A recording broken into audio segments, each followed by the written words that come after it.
Ouais. Belle. Voilà. Salutations, Imani. Gone. Salutations, Bodo, Imani, à tout le monde. Sandrine et Poupa. Titimbe. Bekekedi. Franck. Elisa, Imani. Jarlo. Bateau. Myriam. Carole.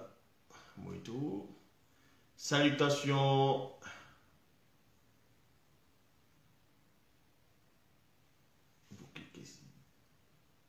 Moutou, Camilla, Philo, Innocent, Victoire, Nicolas. Donc, comme d'habitude, hein, on va toujours plonger dans les révélations. On est vendredi, donc Bita, Hollande. Salutations à tous ceux qui se connectent. Connectez-vous, connectez-vous. Divine Grâce, Nadi. Connectez-vous, connectez-vous. Et durant l'enseignement, n'hésitez pas, n'oubliez pas de partager le direct et d'envoyer beaucoup de cœur. Parce que encore cet enseignement d'aujourd'hui, ça va être tellement lourd. Et les forces occultes du désordre ne veulent pas qu'il y ait l'enseignement. Donc, il va essayer de perturber, mais accrochez-vous. Loris, Véronique, Alida, Irène, salutations à tous. Dans quelques petites minutes, on va commencer le direct. On va pas tarder à commencer le direct dans quelques petites minutes. Donc, on va commencer, on va aller tout doucement, tout doucement. Donc ici, bon, comme je dis constamment dans mes lives, dans mes vidéos, on est vendredi, dans cette époque, dans cette réalité, c'est vendredi. Et nous allons parler d'un sujet qui refait surface. Bon, pourquoi ça refait surface? Par rapport à qui est Amon-Ré, ou bien qui est Amon ou Amon-Ré, en fonction de sa manifestation et le mystère du Mbok.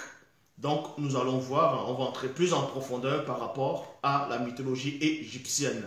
Ici, on ne va pas entrer dans tout le panthéon égyptien, mais on va dévoiler le commencement dans les hautes sphères de l'Égypte, selon ce que certains vont dire antique, parce que beaucoup de personnes prétendent être des Kamites. J'avais expliqué déjà, j'avais fait une vidéo par rapport à la notion de Kam, Kémite, le kémitisme. J'avais démontré c'était quoi qui était derrière. Mais ici, nous allons plus parler du commencement par rapport à la cosmogonie. Oui, la cosmogonie par rapport dans l'Égypte antique, parce qu'il y a l'Égypte ancestrale, que quand on dit l'Égypte ancestrale, c'est par rapport qui refait aux ancêtres initiés, ainsi de suite. Et quand on parle de l'Égypte antique, c'est par rapport à ce que les gens ont coutume à vouloir expliquer aux gens. Donc, le Mbok, c'est quoi? Donc, premièrement, le Mbok, oui, le Mbok, c'est le fondement de la cosmogonie et l'institution sociale chez le peuple Bassa. Ce n'est pas seulement là-bas. Bon, maintenant, certains vont poser la question de savoir c'est quoi une cosmogonie. Ici, par rapport à l'interprétation, une cosmogonie qui vient aussi du grec, donc cosmo, monde, et gon, donc engendré, est un récit mythologique qui décrit ou explique la formation du monde. C'est ça la cosmogonie par rapport au début de la création, par rapport au monde, par rapport au visible. Donc c'est ça premièrement, la cosmogonie. Elle se distingue de la cosmologie qui est la science des lois générales par lesquelles le monde physique dont l'univers est gouverné. Et on ne peut ne pas parler à l'heure actuelle de qui est Amon ou bien Amon-Ré ou le Nun sans toutefois faire référence à ce qu'on appelle des Mbambok. Donc, je sais que dans ce live, il y a beaucoup de tribus, beaucoup de groupes, beaucoup on va dire, nationalités qui regardent le live. Beaucoup voulaient voir ce live aujourd'hui. Bon, vous devez d'abord savoir c'est quoi un bombok. Parce qu'à l'heure actuelle, ce qu'on appelle le Cameroun actuel, il y a un groupe de personnes qui se nomment bombok, qui vont constamment, qui sont toujours en train de parler de la cosmogonie. En gros, ils parlent du panthéon égyptien. Ils essaient de faire revenir la croyance égyptienne des temps d'autrefois, mais d'une autre branche que nous allons dévoiler ici. Donc, premièrement, c'est quoi un bok? Un bombok. Un bombok, c'est quoi? Vous devez déjà savoir que le mot bombok, c'est dans 2 langues. Vous voyez, on trouve ça dans 2 langues, la même façon d'écrire aussi. Bombok, c'est dans la langue Bassa, au Cameroun, et c'est aussi dans la langue Douala. Et oui, le mot bombok aussi, c'est la même chose. On trouve aussi ça dans la langue Douala. Et bombok qui veut dire tout simplement celui qui gouverne, celui qui domine ou bien le chef dans la langue Douala. Et maintenant, un bombok, c'est celui qui est gardien de la tradition, oui, de la tradition, en gros, c'est-à-dire, on va dire, spirituelle par rapport au village, ainsi de suite. Donc, le bombok ne dérive pas, comme je dis ici, seulement chez les Bassa. Mais le bombok, chez les Douala aussi, c'est quelqu'un qui est sage, c'est un initié, c'est quelqu'un qui domine, qui gouverne. Mais dans la définition approfondie chez les Bassa, un bombok au départ, bon, je sais qu'un bombok ne pourra pas me dire le contraire, mais beaucoup de gens, vous devez d'abord savoir une chose. On va essayer d'examiner c'est quoi d'abord un bombok, avant de poursuivre dans parler d'Amon-Ré par rapport à l'Égypte. Un bombok est censé être quelqu'un qui est sage. De même que chez les Douala, on peut dire, comme je dis, les bombok, on peut aussi dire les Maledi, donc Mouledi.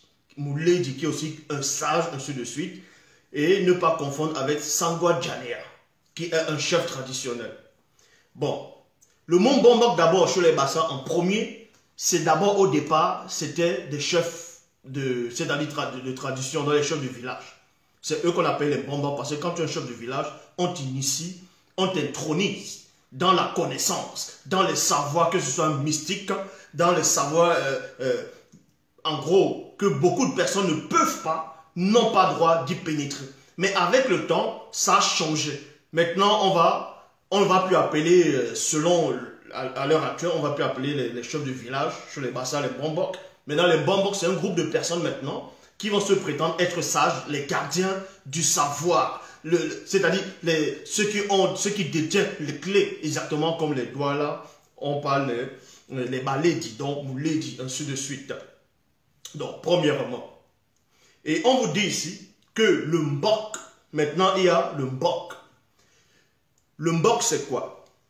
Le mbok, c'est quoi? Le mbok signifie univers ou bien le lieu. C'est ça la définition même du mbok. Le mbok, pour la plupart de ceux qui se disent bombok ne savent pas. Mais vous devez savoir que le mbok, chez les Bassa, en gros, dans la définition même du mbok, parce que d'autres disent que le mbok n'a pas de commencement, le mbok, ils essayent néanmoins, les croyances par rapport au bombok, c'est plus orienté dans l'Égypte antique par rapport dans la mythologie égyptienne. Ici, donc, on va essayer pas essayer, mais qu'on va dévoiler. Donc, le mot mbok signifie aussi l'univers. Donc, lieu. L'univers est le lieu, le lieu, le lieu. Et dans la langue Douala, pour dire le lieu, on peut dire Wouma. Wouma. On peut aussi dire Mboko. Vous voyez? Mboko, en gros, quand on va définir, quand on va essayer de traduire ou bien d'épeler le mot Mbok, ça commence par M-B, je répète, M-B-O-K, qui veut dire univers chez les Bassa, qui veut aussi dire lieu. Et maintenant, c'est-à-dire la même phrase, dans la langue Douala, on rajoute juste le O, qui veut dire Mboko. Mboko, qui veut dire le lieu, on peut aussi dire Wouma. Donc, en gros, ça signifie la même chose. Ça signifie la même chose, c'est-à-dire le bombok, chez les Douala et chez les Bassa, ça signifie la même chose. Et maintenant, le mot univers, dans la langue Douala, c'est Misipo. Et on vous dit ici que le Mbok, qui est à la fois une conception du monde et la base d'une organisation sociale, est un pouvoir traditionnel. Est un pouvoir traditionnel. Bon, maintenant, presque tous les Bombok maintenant vont parler de l'Égypte sans savoir c'est quoi réellement l'Égypte. Comment on appelait les Égyptiens. Parce que quand vous tapez, on va dire le mot Bassa, on va vous dire ils viennent de l'Égypte. Vous voyez? Et qu'ils ont quitté l'Égypte à l'époque du roi, c'est-à-dire de Nubie, l'invasion arabe. Les Arabes sont arrivés là-bas, il y a eu la guerre. Donc il y a eu une grande émigration, de même que le peuple Bamileke. Bref, ce qu'ils vont appeler le peuple Bantou, ils sont tous descendus en Afrique centrale, une grande partie, et se sont dispersés un peu partout dans les hauts plateaux. De même que le mot Bamileke, il y a beaucoup qui se disent Bamileke, mais ils ne savent pas ce qui veut dire Bamileke. Le mot Bamileke, ça veut dire quoi?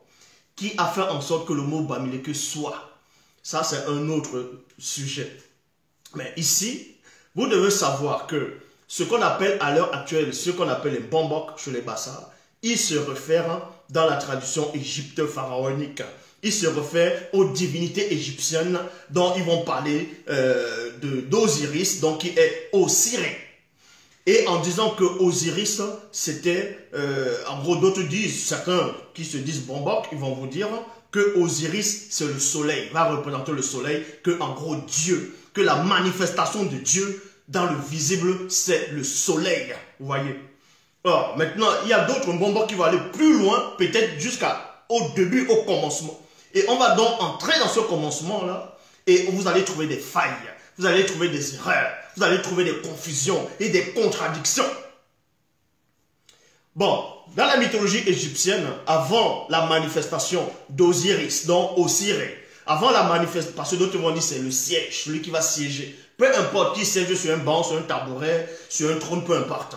Avant la manifestation d'Osiris, d'Horus, de Seth, bref, de tout le panthéon des dieux égyptiens, vous devez savoir qu'on va néanmoins remonter à l'origine. Parce qu'on vous dit ici qu'avant la création existait l'océan primordial dans lequel baignaient les germes de toutes choses. Le Nun en est sa personnification. Le Nun, dans la mythologie égyptienne, on vous dit, avant la manifestation des dieux égyptiens, donc, avant même la croyance égyptienne, la mythologie égyptienne, au départ, c'était le Nun. Et le mot Nun, c'est en langue Douala. Est-ce que vous comprenez? Ici, là, c'est écrit dans l'Égypte ancien. Et ce mot Nun, c'est aussi en langue Douala qui veut dire celui-ci ou bien celle-ci. Est-ce que vous comprenez? Donc, le Nun, il y a un département qui existe au Cameroun qu'on appelle le Nun, mais le mot Nun, dans la langue originelle, ça veut dire celui-ci ou bien celle-ci. Donc, Nun, Nun moto, Nun muto. Donc, cet homme-ci là, celui-ci, Nununa. Donc, premièrement. Et on vous dit que le Nun est l'océan primordial dans lequel gisait, virgule, avant la création, les germes de toutes choses et de tous les êtres et dont le Nil serait une subsistance plutôt. Les textes l'appellent le père des dieux.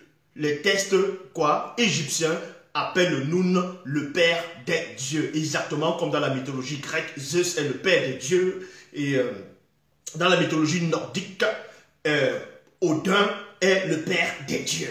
Et on va vous montrer que ce qu'on appelle les Bombok à l'heure actuelle vénère tout simplement le faux Dieu de la Bible.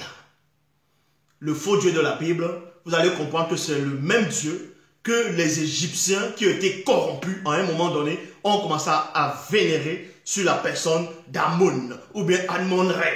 Et on va vous montrer que c'est la même entité qui agit dans toutes les religions, mais sur d'autres facettes, sur d'autres formes. Donc, on vous dit ici, le Nun forme avec sa parèdre la déesse Nuneta. Nuneta. Et l'une des couples, bon, plutôt l'un des couples de l'Odéas, Hémopolis. Dans la mythologie égyptienne, Nunet est une déesse qui forme avec le dieu Nun, l'un des couples, en gros, du début, en gros. Donc, on vous dit ici que le Nun va s'accoupler avec Nunet, qui est aussi une déesse. Nunet est une déesse qui va s'accoupler. Mais certains vont vous dire non, le Nun, ce n'est pas une personne. Que le Nun, c'est une idée. Le Nun, c'est un lieu, c'est, en gros, c'est l'univers. Ils vont vous dire que le Nun, c'est l'océan primitif, l'océan primordial. Et le mot océan primordial dans la langue douala, c'est le Mangamba, l'eau du début. Ils vont vous expliquer cela. Et on vous dit ici, dans la cosmogonie égyptienne ancienne, le Nun, entre parenthèses, chaos abyssal, le fluide primordial est le lieu où gît le germe de tous les êtres vivants et de toutes choses. Donc on vous apprend ici qu'avant Osiris, donc on va traduire maintenant qui va donner Osiris, mais d'autres disaient Osiré, ainsi de suite, en fonction de l'accent de la langue. Et avant que ce soit Anibus, avant Horus, avant Thoth, avant tous les dieux, les panthéons, les dieux égyptiens, vous allez comprendre que le Nun existait déjà. Le Nun, c'est l'océan primordial. Et c'était un lieu considéré dans la mythologie égyptienne, un lieu où gisait le germe de tous les êtres vivants, y compris les êtres divins, où toute la divinité est issue de cet endroit-là, du Nun. Du Nun. Et on vous dit ici, le Nun n'est pas le néant, mais le non-être. Un créé qui était présent avant le commencement du monde. Il est l'élément, d'où sortit toute vie, virgule, le principe lumineux, virgule, divin formateur du monde. Maintenant, les adorateurs de faux dieux, quand ils vont écouter ces genres d'écrits, ces genres de phrases, ils vont dire waouh, qu'il y a une grande connaissance que les Bambok, certaines personnes, pas seulement les Bambok, les Kémites, ainsi de suite, beaucoup de gens qui sont de plus dans le mouvement maintenant des Égyptiens, ils vont dire non, il y a une grande connaissance dans l'Égypte antique, un grand savoir, une connaissance interdite. Donc quand on vous dit cela, que le Nun n'est pas le néant, mais le non-être, incréé, qui était présent avant le commencement du monde. Il est l'élément d'où sortit toute vie. Il y a virgule. Le principe lumineux, divin, formateur du monde. Quand ils vont entendre ce genre de mots, ils vont forcément dire, non, ça c'est un grand savoir. Mais sauf qu'ils oublient c'est quoi? C'est que dans ce que je viens de lire, vous voyez que ça n'a même pas de sens. Pourquoi ça n'a pas de sens? Ça, c'est la base. Chez les vrais initiés, ça c'est la base. Ça c'est des petits rudiments. Ça c'est du lait ici. Là. Donc, ça, c'est du lait. On va vous donner la nourriture solide. Et on vous dit que le Nun est le lieu d'où sortit par lui-même le grand Dieu Amon-Ré, esprit du monde. Donc, on vous apprend que le premier Dieu, parce que pour certains Bambok et pour certains qui essaient d'étudier la mythologie égyptienne, ils vont vous dire que non, le Nun, c'est l'océan primordial. Mais qui a créé l'océan primordial? Puisqu'il n'y a pas d'effet sans cause. Qui a créé cet océan-là du début? Ça, on ne vous dit pas, mais on vous dit néanmoins que cet océan c'est-à-dire était là incréé, et que c'est un lieu où Amon, ou d'autres on dit Amon-Ré, parce que quand on dit Amon, c'est Amon au départ, et ensuite quand il est Amon-Ré, c'est quand il se manifeste dans toute sa gloire, qu'on va dire Amon-Ré. Donc d'autres vont maintenant dire, ah, donc il y a ainsi dessus le soleil, et tout ce mécanisme vont se mettre en place au fur et à mesure. Et on vous dit que le Nun est le lieu d'où sorti par lui-même le grand Dieu Amon-Ré, esprit du monde. Donc on vous apprend ici que Amon-Ré est le plus puissant de tous les dieux dans la mythologie égyptienne. Que c'est Amon-Ré qui a donné naissance, c'est-à-dire au Dieu, qui a manifesté les autres dieux, les autres divinités. Donc c'est Amon-Ré. Et là maintenant, ils vont adorer Amon-Ré. Parce qu'ils vont dire que avant Amon-Ré, il n'y a personne. Que personne n'a créé Amon-Ré. Que Amon-Ré s'est auto-créé. C'est créé lui-même. Mais le fait de dire qu'il s'est créé lui-même, ça n'a même pas de sens. Donc, avant de te créer, tu n'étais pas. Donc, ça veut dire que tu sors. On vous montre que Amon-Ré sort de quelque part. Le soi-disant Dieu suprême dans le panthéon égyptien, il sort de quelque part. Il sort du Nun, de l'obscurité. Écoutez attentivement. Donc, on vous apprend ici que Amon-Ré, Amon va sortir, même si on vous dit ici dans les textes de l'Égypte, qu'il s'est créé lui-même, donc il est sorti de lui-même à partir du Nun. Ça veut dire qu'il était contenu quelque part. Il était contenu dans un lieu. Donc le fait d'être contenu, le fait d'être sorti de quelque chose qui t'englobe, quelque chose qui te... c'est-à-dire qui te cache, tu ne peux ne pas être le créateur.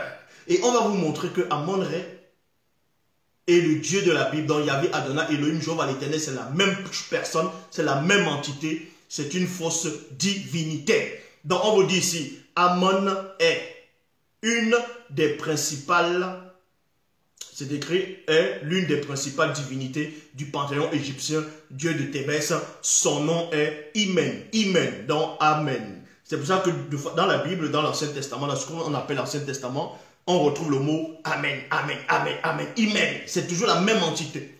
Donc, et son nom veut dire le caché. Le caché, celui qui se cache. Il se cache pourquoi? Le fait de te cacher, ça veut dire que tu te caches quelque part, tu te caches dans un lieu, tu te caches dans un endroit. Et donc l'endroit est supérieur à toi. L'endroit est plus grand que toi. Parce que l'endroit te contient, l'endroit te garde, l'endroit te cache. Donc tu ne peux pas être supérieur à celui qui te cache. Est-ce que vous comprenez? Donc, et c'est cela vous comprenez que c'est la même entité qui va agir dans les Bibles actuelles classiques. Pourquoi? Parce que quand vous lisez dans Ésaïe chapitre 45 au verset 15, dans Bible seconde 21, il est dit, tu es vraiment un Dieu qui te cache. Toi, le Dieu d'Israël, le Sauveur. Traduction du monde nouveau, vraiment, virgule, tu es un Dieu qui te cache. Donc on dit ici là que Dieu se cache. Que Yahvé, Adonai, et Jéhovah, l'Éternel Elohim, se cache exactement comme Amon-Ré, qui se cache. Mais il se cache où? On va aller plus en profondeur dans Somme chapitre 18 au verset 12. Il faisait, il c'est qui? C'est Dieu. Il faisait des ténèbres sa retraite. Et le Nun, c'est aussi les ténèbres, c'est le Mangamba, dans l'océan primordial. Le Nun, c'est l'océan primordial. Le Nun, c'est l'océan primordial. Et on vous dit, et dans la mythologie égyptienne, ils vous disent, et même les Mbambok le disent aussi, bon, la plupart des Mbambok le disent, donc que c'est à partir de là que le sens divin réside, que tout vient de là. Que tout vient de là. Et je dis c'est faux. Tout ne vient pas de l'océan primordial. Tout ne vient pas de l'océan du début. Est-ce que vous comprenez? Quand on dit le Nun, le fait même, vous allez comprendre que l'Oba est au-delà de tout ce que vous ne pouvez même pas imaginer ou concevoir. Parce que ce n'est pas pour rien que le Douala est la langue originelle. Le Douala est la langue originelle, premièrement, parce que la révélation a été écrite en langue Douala. Les écrits même originaux, c'est en langue Douala. Donc, quand il y a la révélation, c'est dans cette langue-là. Donc, le fait que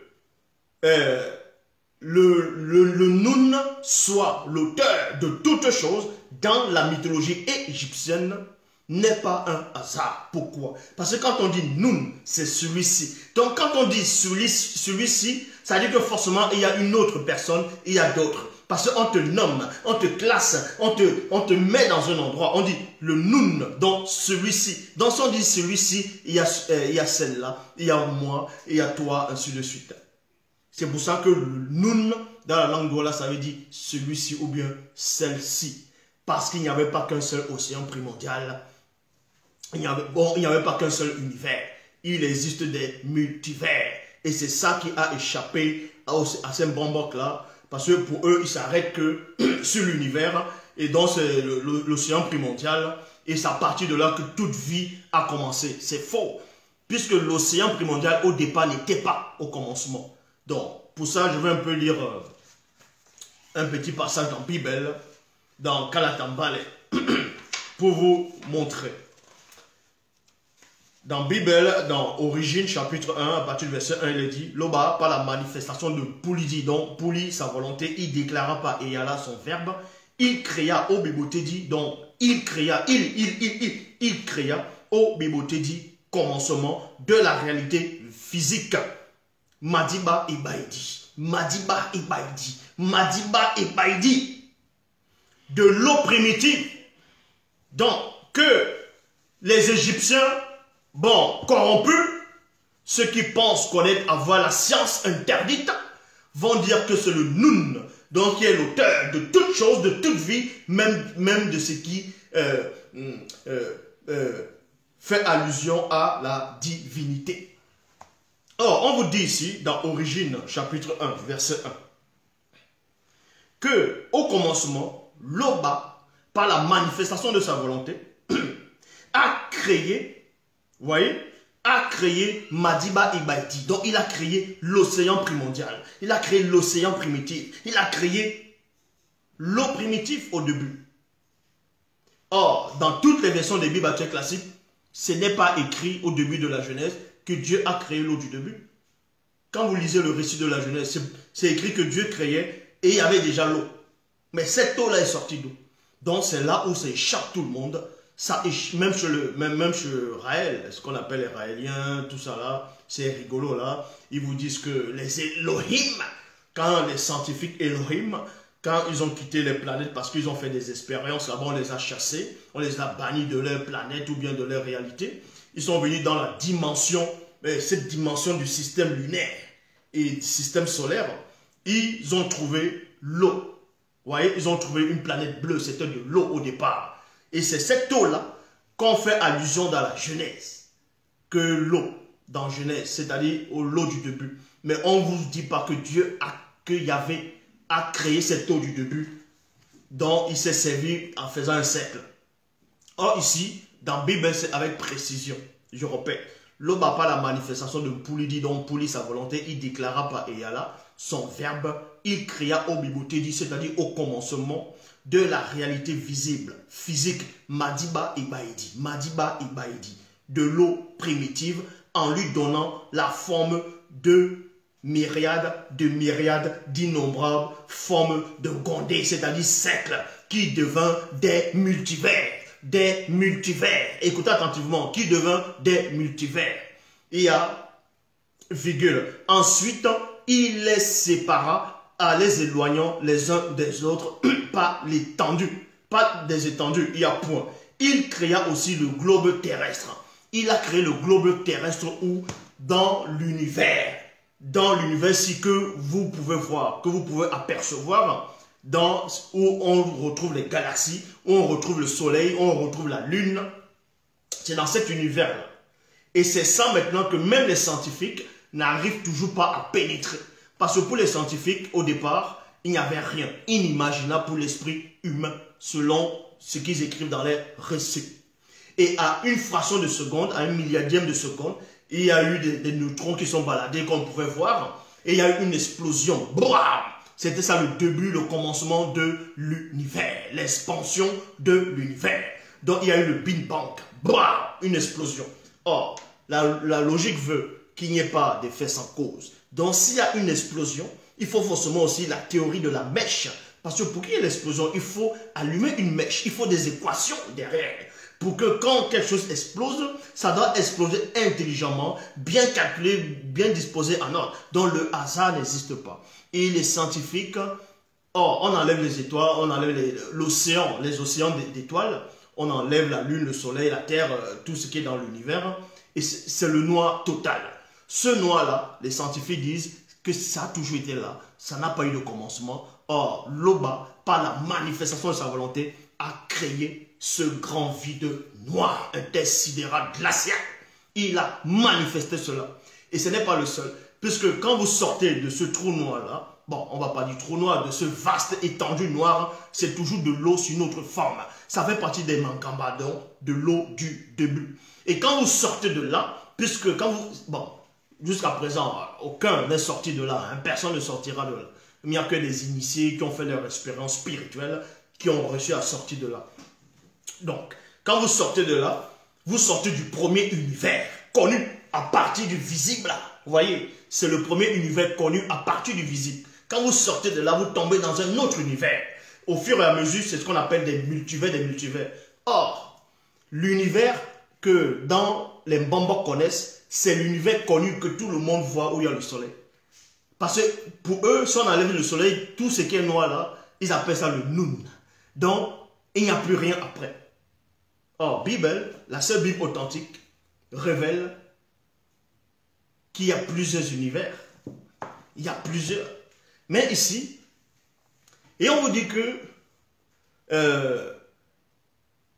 Amon est sorti de lui-même, donc c'est créé lui-même à partir du Noun. Donc il est sorti du Noun, donc du noir, de l'obscurité. Et c'est la même chose que le Dieu de la Bible fait. Quand vous lisez dans Psaume 18, verset 12, il est dit, il faisait des retraites, des ténèbres sa retraite, sa tente autour de lui. Il était enveloppé des eaux obscures et de sombres nuages. Les eaux obscures, c'est quoi? L'univers, c'est de l'eau. L'univers, c'est de l'eau sur une autre matière. Si vous ne savez pas, l'univers, quand je dis l'univers, je ne parle pas des étoiles, je ne parle pas de la lune, le soleil, et ainsi de suite. L'univers, quand vous voyez dans l'obscurité, le noir total, c'est toujours de l'eau sur une autre forme, sur un autre aspect. Dans ce sens-là, on vous dit ici qu'il faisait des retraites, des ténèbres, sa retraite, sa tente autour de lui. Il était enveloppé des eaux obscures et de nuages et de sombres nuages. Traduction œcuménique de la Bible. Il fit des ténèbres sa cachette. Il fit des ténèbres sa cachette. Et leur repli son abri. Ténèbres diluviennes, nuage sur nuage. Donc, on vous montre même que même le Dieu de la Bible se cache dans l'univers, se cache dans l'obscurité, dans ce grande obscurité-là. Il se cache, mais même s'il se cache, il n'arrive néanmoins pas à sortir de là. Parce qu'on vous dit ici, dans Psaume chapitre 18, verset 12, qu'il était enveloppé des eaux obscures et de sombres nuages. Il était enveloppé, donc ça l'enveloppait. Maintenant, c'est donc qui Mon fait allusion quand il dit « Voici les cieux des cieux ne peuvent contenir ». On parlait de qui? Il était question de Loba, là, et non le faux Dieu de la Bible. Eh oui. Dans Psaume 97, verset 2, autour de lui, des nuages sombres et l'obscurité. Des nuages sombres et l'obscurité. Les nuages sombres et l'obscurité. Lamentation chapitre 3, verset 44. Il est dit, tu t'es caché dans un nuage pour empêcher nos prières de parvenir jusqu'à moi. Donc je répète, tu t'es caché dans un nuage pour empêcher nos prières de parvenir jusqu'à toi, plutôt. Donc on vous dit que quand vous priez et que vos prières ne sont pas exaucées, c'est parce que Dieu se cache dans l'obscurité. En gros, il se cache au niveau, dans l'univers. Parce que l'univers, l'univers, c'est de l'eau. Mais c'est une autre forme. C'est-à-dire, ce sont des nuages profonds. Ce sont des nuages solides, profonds. Sur d'autres formes. Parce que dans le visible, tout est fait à base d'eau. Et c'est là que vous comprenez que ce Dieu-là se cache. Ce Dieu se cache. Donc, à mon ré, peu importe ce qu'on pourra vous dire, peu importe les mythologies, peu importe les définitions, les mots, les phrases qu'ils pourront employer, tout ça, ce sont des faux dieux. Amon-Ré, c'est un faux dieu. Est-ce que vous comprenez? Ce sont des démons. Tout ça, ce sont des démons. Ce sont des démons. Tout ça, ce sont des démons. Donc, quand je dis les Mbambok, ce n'est pas tous les Mbambok, puisque chez les Douala, il y a le mot Mbambok qui existe. Les initiés, c'était les Mbambok. Eh oui, mais sauf qu'un groupe de personnes ont pris, ils se sont auto-proclamés Mbambok. Ils ont pris les titres de Mbambok dans des sages, des gardiens de la tradition, des gardiens du savoir oublié. Ils se sont revêtus cela et ils viennent raconter de n'importe quoi. Ils autorisent l'esclavage, ils autorisent, ils approuvent l'esclavage, ils approuvent la polygamie, ainsi de suite, et ils prétendent être des gardiens du savoir. Quel savoir? Quel savoir? Donc vous comprenez ici, je répète depuis le début, Amon, le mot d'Amon, c'est Amon, Amon-Ré, Ra, ainsi de suite, c'est la même personne. C'est un esprit qui est derrière. Donc, Amon, veut dire caché. Dans celui qui se cache. Il se cache pourquoi? Il se cache pourquoi? C'est le Dieu de la Bible qui se cache aussi. Et dans la tradition, dans Amon aussi, c'est un démon issu de la croyance de la sorcellerie. Pour ceux qui ont peut-être, bon, on ne va pas vous dire d'aller lire le livre de sorcellerie ou bien de grimoire, de Necronomicon, ainsi de suite. Pour ceux qui ont pratiqué de la haute sorcellerie, pour ceux qui ont lu les livres de sorcellerie, là-bas, on parle d'Amon aussi. Amon, c'est un démon. Amon, c'est un démon. On va voir.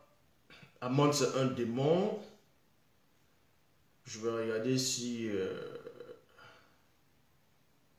on va voir quelque chose.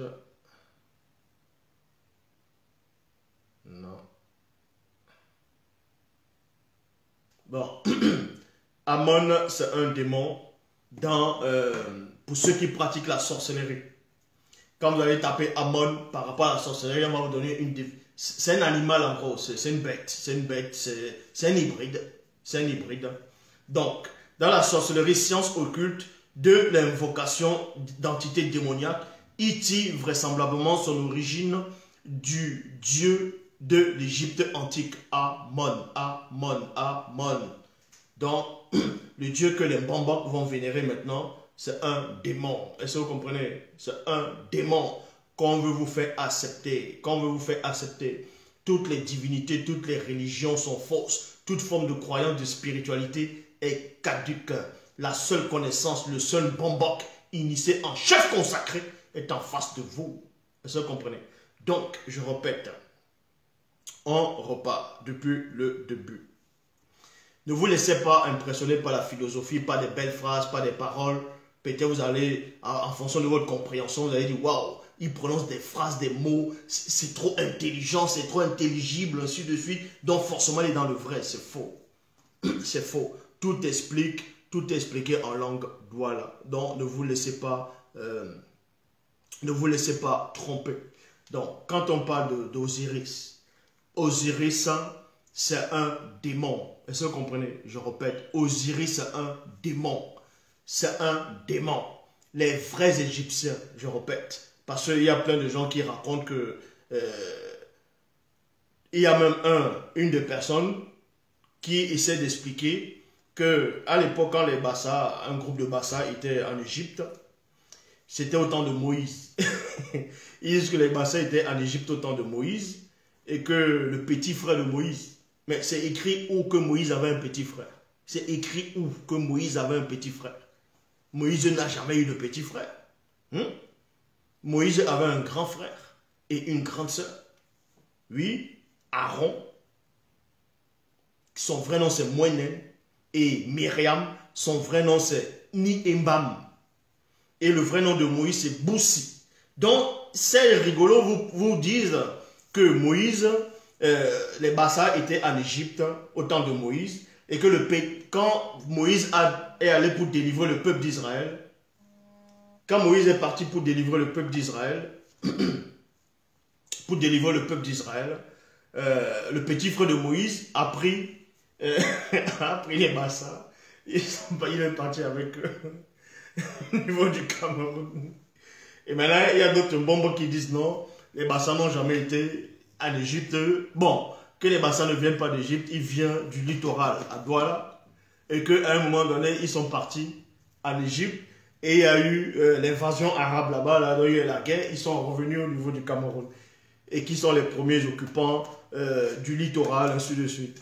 Mais on sait que c'est faux. Bon, tout ça là, ce sont des fantasmes.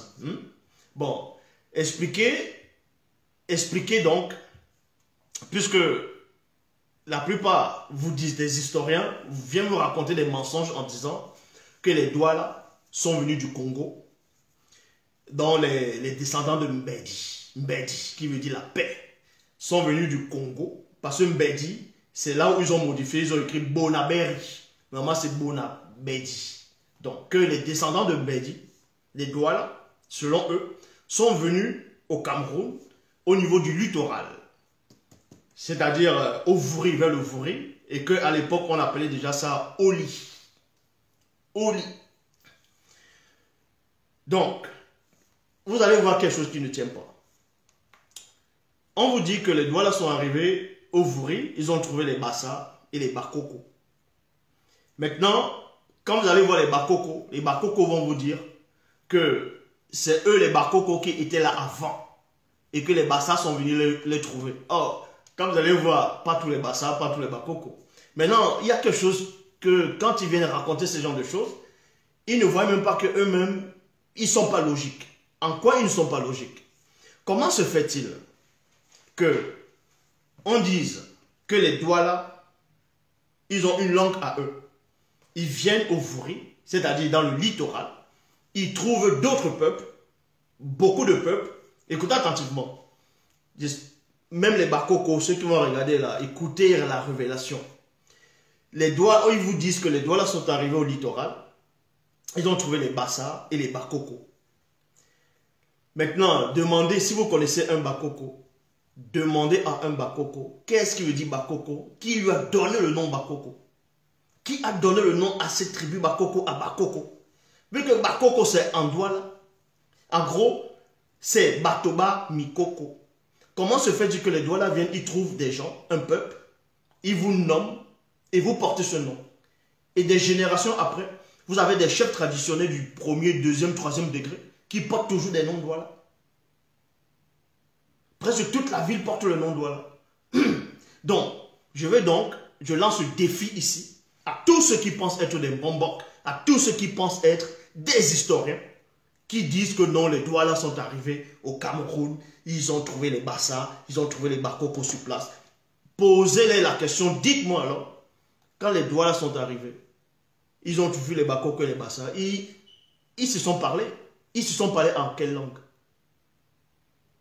Dites-moi, puisqu'il y a la langue Bassa qui existe, il y a la langue Bakoko qui existe, il y a la langue Douala qui existe. Donc, ils ont parlé quelle langue? Ils ont parlé, ils se sont communiqués comment? Vu que les Bassa disent que quand les Douala sont arrivés, ils les ont vus comme des frères, ils les ont laissé le littoral, où il y avait le poisson, les poissons, la pêche, en gros la pêche, les animaux, et eux sont allés loin dans la forêt, et les Bakoko sont allés de l'autre côté. Donc, mais vous avez déjà vu ça, mais ça n'a même pas de sens. Vous vivez au bord de l'eau, il y a des poissons en abondance, vous avez construit, puisque vous êtes là depuis, et un autre groupe de personnes viennent, vous les laissez là, vous allez loin dans la forêt, mais vous avez déjà vu ça. Et après, vos descendants portent le nom de ceux qui sont venus vous trouver. Le mot Bassa, c'est en Douala. Est-ce que vous comprenez? Le mot Bassa, je dis ici, le mot Bassa, le mot Bakoko, c'est en langue Douala. Bassa, ça a deux significations dans la langue Douala. Bassa veut dire ceux qui dansent ou ceux qui s'aiment. Ceux qui s'aiment. Et Bakoko, ça veut dire Batoba Mikoko. Batoba Mikoko. Et c'est les Douala qui ont donné ce nom-là. Et ces noms-là, ils portent ces noms-là en Douala. Il y a les chefs Bassa, à l'heure actuelle, les chefs traditionnels Bassa, qui portent des noms Douala. Il y a des chefs Bakoko du premier degré, ils portent des noms Douala. Mais expliquez alors qu'on vous dit que les Douala sont un petit peuple là-bas au Cameroun. Ils arrivent, tout le littoral porte les noms, toutes les maisons, tous les rues portent les noms, même les Boulous. Ils ont les noms Douala. Parce que Boulou, c'est avec l'accent. Mais on dit Boudou, qui veut dire la nuit. C'est Boudou, c'est la nuit. Jusqu'à on va même, on va dire Nanga Boko. Les Nanga et Boko, c'est quoi? C'est un mot Douala qui veut dire dormir dehors. C'est pour ça qu'on dit les Nanga Boko. Est-ce que vous comprenez? Donc, quand on vous dit que le Douala est la base, c'est en Douala qu'on apporte la révélation. C'est en Douala qu'on comprend les choses. Maintenant, c'est qui les Bassa? C'est qui les Bakoko? C'est toujours des Douala. Ils ont un ancêtre en commun. C'est ce que la plupart des gens ne comprennent pas. Les Bassa, les Bakoko, les Bétis, tout ça là, c'est toujours les Douala. Mais ici, on ne va pas tout expliquer ici. Mais on va néanmoins, ce qu'on veut vous expliquer, c'est quoi? C'est que Satan, il sait, celui qu'on appelle Satan, le Moudima Bobo, le mauvais esprit. Il sait que le faux Jésus, oui, même Ewondo, le mot Ewondo, c'est un nom Douala qui veut dire la hache. La hache, vous voyez, quand vous allez la hache, c'est ça qu'on veut dire Ewondo. Donc, vous comprenez que Satan, il sait que le Jésus qu'il a voulu, qu'il a ramené là, le faux Jésus là, beaucoup de Noirs sont sortis de là. Et vu qu'ils sortent de là, maintenant, il va ramener un autre mouvement qui existait déjà. Le mouvement, un ancien démon que les gens ont adoré dans l'époque autrefois. Ont adoré dans l'époque d'autrefois sur la personne d'Osiris, dans Osiris, dans le siège. Il veut siéger. Osiris, on le connaît, son vrai nom dans la langue Douala. Son vrai nom, c'est pas Osiré, comme des prétendus pseudo personnes qui pensent avoir la connaissance. Ils vont venir et ils vont aller lire à gauche, à droite, ils vont lire le livre de l'autre, ils vont lire le parchemin de l'autre, ils vont lire les récits des autres, et ils vont dire qu'ils sont intelligents, ils vont venir expliquer, tordre les mots, ils vont venir expliquer des choses, que ça, dans l'Égypte ancienne, ça veut dire ça. Ça, dans la langue Douala ou Bassa, ça veut dire ça. Donc, ça veut dire comme ça. Mensonge. Le mot Osiris, c'est-à-dire le nom Osiris existe dans la langue Douala. En gros, Osiris, c'est un démon. Ce démon est connu. Ce démon-là est connu. Et c'est lui qui est derrière ce personnage de Jésus. Mais c'est plus... Et en plus, quand vous voyez, c'est la copie de ce Jésus aussi. Parce que quand on compare le Jésus du christianisme et Osiris, mais c'est les mêmes choses qu'on voit. Non? On va voir la croix.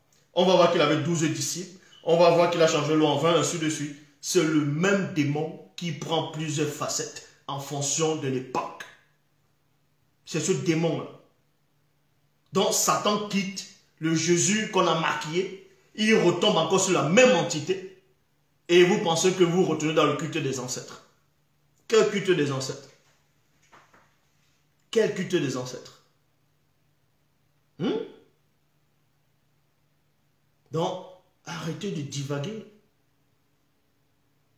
Arrêtez de divaguer. Arrêtez de divaguer. Donc, pour ceux qui ne savent pas, quand les missionnaires, quand les explorateurs sont arrivés au Cameroun, je ne veux pas tout dire ici, mais je vais vous donner quelques indices. Quand les explorateurs sont arrivés au Cameroun, les Blancs sont commencés à arriver, les missionnaires, à une époque, parce qu'il y avait des commerçants. Il y avait les Hollandais, il y avait les Français, il y avait les Anglais, il y avait les Allemands, ainsi de suite. Bon. À une époque, il y a certains missionnaires qui sont arrivés au Cameroun. Ils ont vu des gens qui étaient dans les hauts plateaux, que maintenant on va appeler maintenant Bamileke. Ils ont vu une tribu qui vivait au niveau des montagnes, dans les hauts plateaux là-bas. On ne savait pas les nommer. Qui était l'interprète de ce qu'on appelle Bamileke maintenant et des missionnaires? Si ce n'est les Douala, c'était les Douala qui parlaient la langue. C'était les Douala qui parlaient la même langue que ce qu'on appelle les Bamileke à cette époque-là. Et celui qui a servi de traduction, il a donné le nom de, c'est-à-dire la tribu Bamileke, mais sauf que le blanc les missionnaires ont mal retenu ce nom-là et ça a été transformé en Bamileke.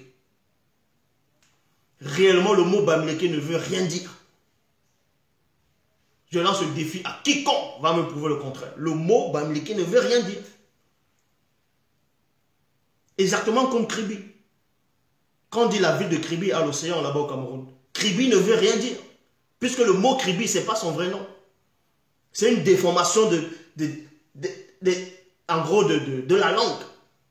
C'est comme ça, il déforme des phrases. C'est comme Bonaberi. Bonaberi ne veut rien dire. Bonaberi à Sodiko ne veut rien dire. On dit Bonabedi, qui veut dire la famille de la paix. Bonaberi ne veut rien dire. Bon, expliquez-moi maintenant, parce que quand certains bombocs qui se prennent pour des bombocs qui passent à la télé, ils sont écrits, ils viennent raconter des hérésies, qu'ils étaient là en premier.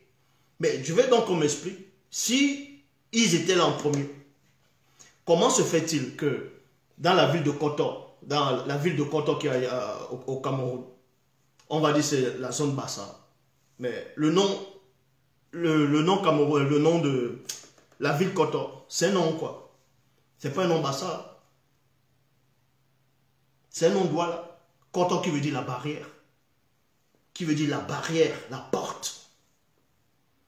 Quand vous allez en Goma, on dit quartier Bassa, vous allez à Lendi. Ces quartiers Bassa, c'est des noms Douala qui ont une signification.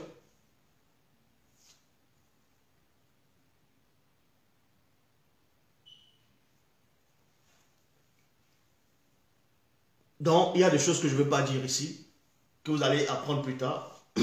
Mais vous devez néanmoins savoir, c'est la méconnaissance de l'histoire qui ramène le tribalisme.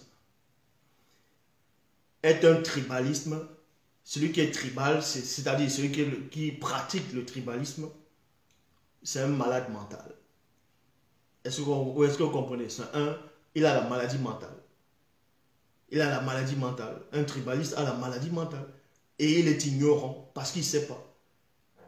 Ce qu'on vous a caché, c'est que peu importe les tribus qui sont au Cameroun, en Afrique, tous les Noirs sont issus d'un seul homme.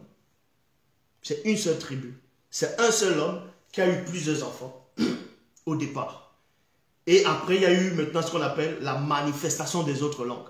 Et c'est ça qui a brouillé, qui a donné naissance aux tribus, au peuple. Mais c'est une seule et même tribu. Quand on parle de traité, le traité Germano-Douala, quand les Allemands sont arrivés, ils ont fait le traité Germano-Douala. Ils ont parlé à qui? Ils ont parlé au chef Douala, non? Ils ont parlé quelle langue? Quand ils parlaient au chef Douala, ils parlaient avec quelle langue? C'était pas le français. Hein? Ils parlaient quelle langue? Expliquez-moi. Ils parlaient quelle langue? Les Allemands là parlaient quelle langue? Quand ils ont parlé avec les chefs Douala. Parce que le Douala ancien, avec le Douala ancien, tu pouvais parler toutes les langues. Je répète, celui qui est tribal, le tribaliste c'est une maladie mentale. Celui qui est un tribaliste, c'est parce qu'il ne sait rien. C'est un villageois. Un tribaliste, c'est un villageois. Est-ce que vous comprenez? Il a la méconnaissance de l'histoire. Vous êtes tous des frères et des sœurs, mais de différentes langues. Parce que la langue est venue pour embrouiller, pour semer la confusion. Mais un papa, on va prendre l'exemple dans une maison. On va prendre l'exemple d'une maison. un papa qui est là, il est riche, il a construit une grande maison avec plusieurs chambres. Il a une femme, il a plusieurs enfants, dont les garçons, les filles, il y a les grands frères, petites sœurs, ainsi de suite. Et petits frères, grandes sœurs. Donc, le papa a sa chambre avec sa femme, donc qui est la maman des enfants. Maintenant, chaque enfant a sa chambre. Chaque enfant a sa chambre. Ça veut dire quoi? Ça veut dire que maintenant que la chambre du papa, on va dire c'est le doigt là. On va dire la chambre du papa, c'est le doigt là. Maintenant, les autres chambres, c'est d'autres langues. Mais vous vivez dans la même maison, qui est le même pays.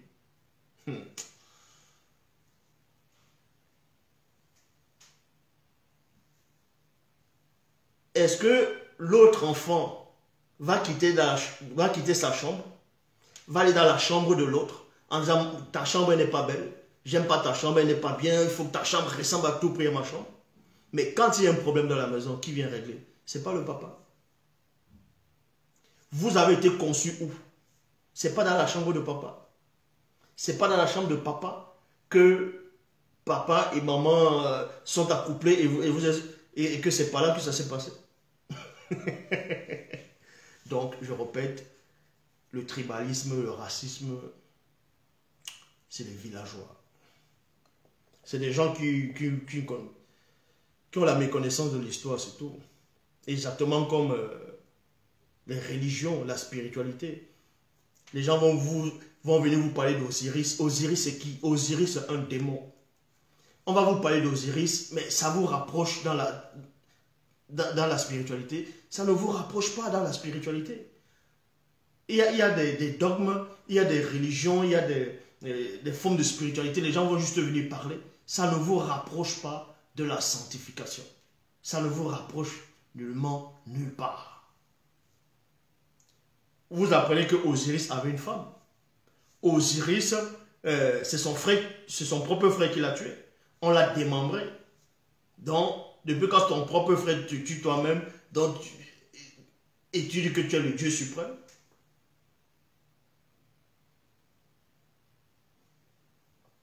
Donc, je répète, tous les noms qu'on va vous donner, des formes de religion, de spiritualité, tout est faux. Il y avait Adonai, Jésus, peu importe, tout ce qu'on pourra vous dire, tout est faux. Tout est faux. Tout est faux. Tout est faux. Donc, quand vous priez, ça ne sert à rien. Plus vous priez, plus vous avez des mauvaises habitudes, plus vous avez des mauvais comportements. Plus vous êtes bizarre. Plus vous priez, plus vous allez dans vos temples, dans vos églises, dans les forêts, les calebasses, les statuettes. Vous êtes aigri. Ça change quoi? Parce que ce n'est pas ça la spiritualité. Ce n'est pas la vie de l'esprit. Donc, toute forme de religion, de spiritualité qu'on vous ramène, c'est la distraction. C'est pour vous distraire, pour vous empêcher de connaître le véritable, la vraie haute connaissance. C'est Bible, Kalatambale, la seule Bible authentique. La seule Bible authentique. Donc voilà ce que je tenais à vous dire aujourd'hui, encore, de ne pas vous inquiéter. Il y a des mouvements qui vont se lever au fur et à mesure. Parce que le démon de Jésus, on l'a percé. Vous voyez, on l'a percé. Et Satan le sait. Et Satan le sait. Ce qui fait en sorte, ce que vous ne savez pas, ce qui fait en sorte que ce Jésus-là, en gros ce démon-là, vous sentez toujours sa présence de ce démon. C'est parce que c'est en Afrique. C'est les Noirs africains qui donnent encore la force à ce démon-là. Et oui. C'est eux, ces ignorants. Mais quand vous arrivez en Europe, et ils s'en tapent de ça. Et eux, ils tuent Jésus et ils mettent ça sur la croix et bon, eux, ils vivent la vie. Vous arrivez au Canada, là, c'est que du business. Donc, je répète, le seul Bambok est en face de vous. Le seul Mouledi est en face de vous. Le seul enseignant, c'est celui qui est en face. Donc, ce qu'on va vous raconter, les historiens, que tel est venu à telle année, ils ont trouvé telle tribu avant, ils y sont les autochtones, tout ça c'est faux.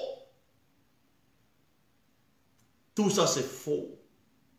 Les premiers autochtones, je dis bien, si on veut parler par rapport à la langue, les premiers autochtones sur la terre, je dis bien sur la terre habitable, en Afrique partout, c'est le Douala. Vu que le premier homme c'était un Douala.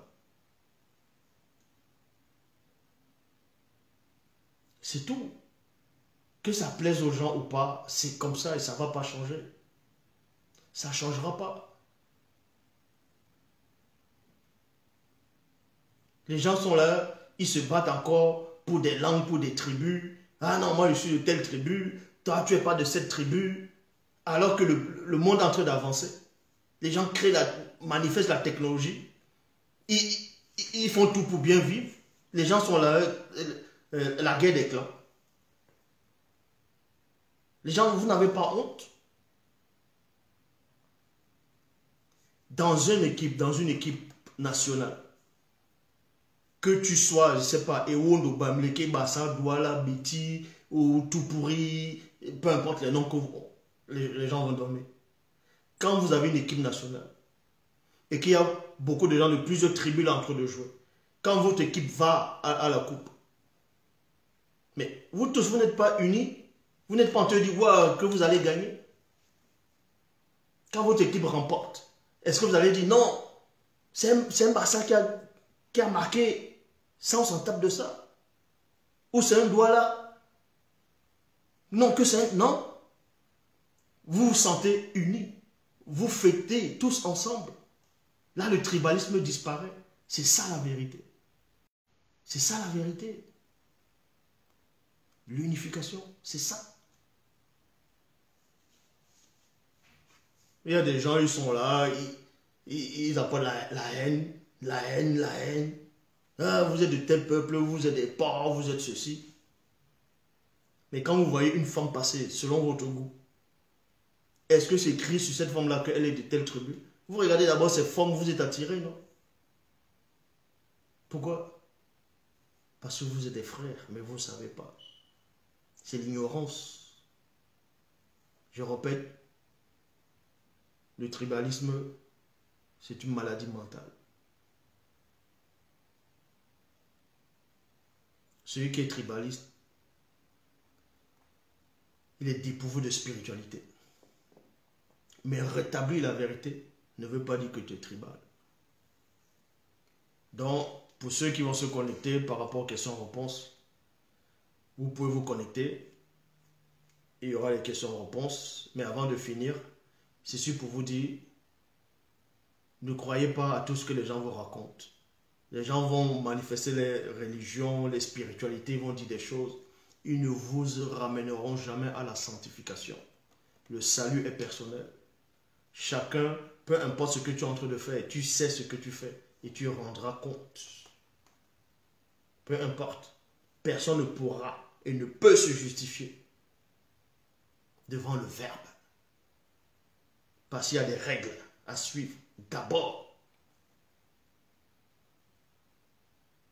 Donc, les dieux égyptiens, quand on vous dit le panthéon des Égyptiens, on vous dit qu'il y a 9 dieux dans la mythologie égyptienne primordiaux. Et ces 9 dieux-là correspondent aux 9 dieux de la mythologie grecque, dont faisait référence à, selon eux, aux 9 planètes. Et la plus grande, c'était Jupiter chez les Romains, et chez les Grecs, c'était Zeus. Mais ce qu'ils oublient de vous dire, c'est que Zeus avait un père, qui s'appelait Chronos. Et Chronos avait des frères, avait des sœurs. Et Chronos n'était pas le plus puissant de ses frères. Le plus puissant, c'était le titan Océan. Parmi les frères comment on appelle ça? Parmi